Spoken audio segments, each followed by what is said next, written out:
Hey everybody, what's going on? Welcome to Guns N' Roses Central. You guys may have noticed there haven't really been any videos on my channel the last couple days. There was no podcast. I was out of town. We had to go to a funeral, so unfortunately I didn't have a chance to do the podcast, but I'll be back next week. And we've got a ton of Guns N' Roses news coming at you this week, including a GNR Central exclusive that I don't think has been reported anywhere else, but we'll get to that in a bit. So we had some more staggering numbers coming from the Not in This Lifetime tour. Guns N' Roses European summer leg box office has now been revealed. So their European leg of the Not in This Lifetime tour pulled in a massive $112 million, or 85.1 million pounds in ticket sales. So the band played 19 shows across Europe this summer, including 2 at London Stadium on June 16th and 17th. Both shows pulled in $17.2 million combined. In addition to that, the Slane Castle gig, which kicked off the European tour on May 27th, surpassed $8 million or 6.1 million pounds in ticket sales. And according to Billboard's box office, the tour has pulled in over $400 million total, which is a little over 304 million pounds since it launched in April of 2016. So it's enormous numbers. Let's go on to our next news story. Now, this was one of the biggest stories of the week, and guys, take this with a grain of salt. So according to the New York Post, they have a rumor section called Page 6, where they talk about celebrity rumors and gossip. So according to an article that went up October 17th, Axl Rose surrounded by women after concert, probably referring to the shows at Madison Square Gardens that Guns played. So according to the article, Axl Rose and Bill Murray partied in the same place after the Manhattan concerts on Monday. Rose, 55, was at the new 15 Stories rooftop lounge at Mondrian Park Avenue after Guns N' Roses' MSG Garden show.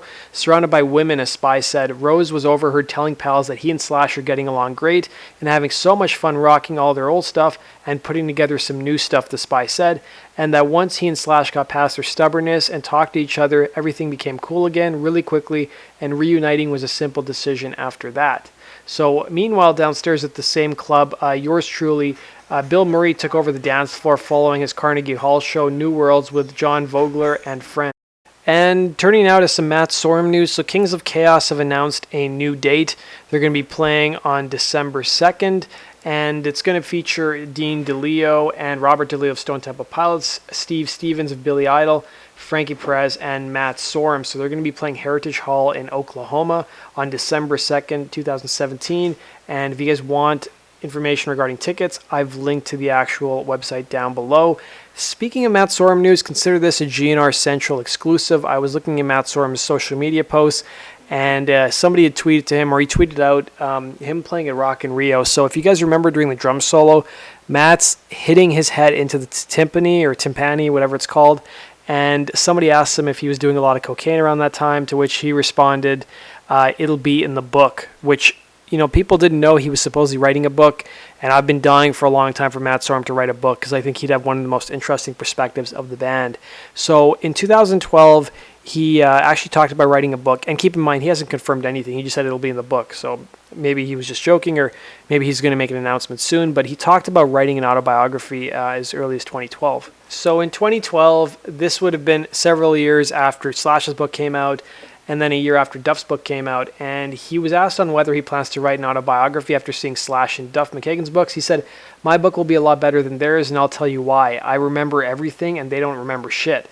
I told Duff, I said, "Duff, how are you going to remember to write a book? You can't even remember where we were last night." I said, "I'll write your book for you, and here's the title, Duff McKagan, The Shit I Don't Remember by Matt Sorum," which is kind of funny because, Steven Adler is going to be writing a book with a similar title, and it's going to be written by fans and people who had run-ins with him, and they're going to tell their stories. So in the same article, he said, "And every time I would tell my stories, I would go, 'Duff, are you tape recording this right now? I don't want my stories coming out in your book. Slash's book, guaranteed there's 5 years in the middle of Slash's book that are just missing. And I'll tell you what era that was, 1990 to 1995. Those guys don't remember jack all. And if you notice his book, it sort of ends in the early years and it jumps forward to the breakup. There's a lot of shit that went down in between.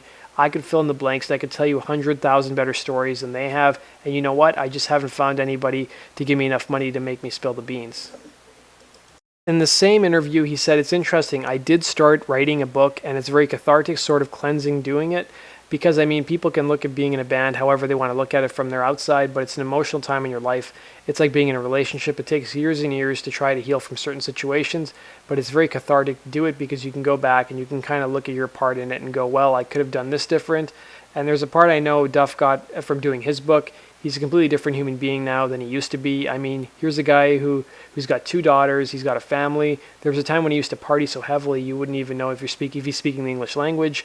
You know what I mean.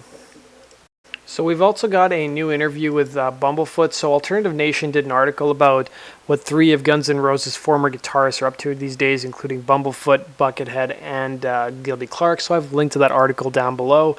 But they also had an interesting tidbit with Bumblefoot. So in the interview with LA Weekly, he said, if I was there, it wouldn't be a reunion. He says, I would be the thing stopping it from being a reunion, and I don't want to be that. I would be the fly in the soup.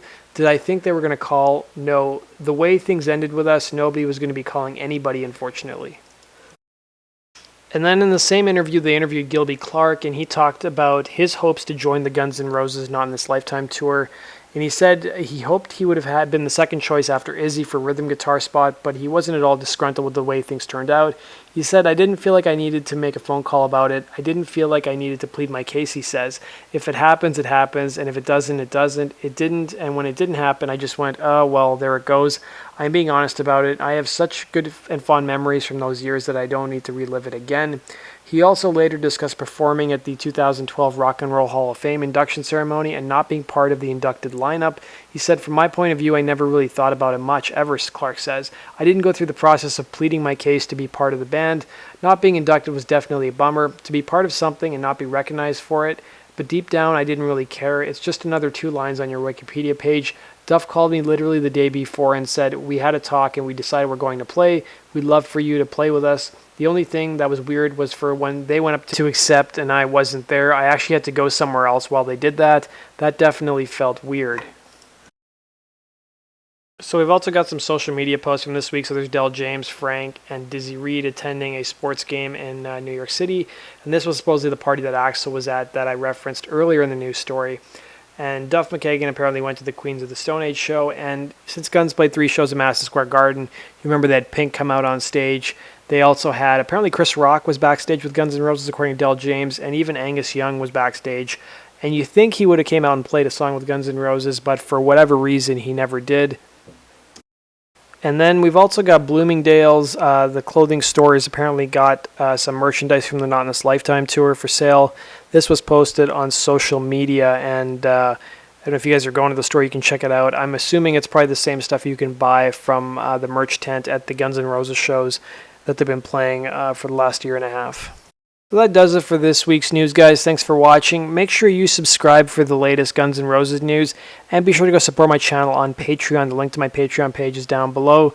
You guys can also go find me on Facebook and on Twitter. I'm going to be doing some exclusive stuff on Facebook in the near future, including some live streams that you guys can only get exclusively on Facebook. So make sure you guys go like my Guns N' Roses page. It's down below in the description box. Thanks for watching, everybody, and have yourself a good one.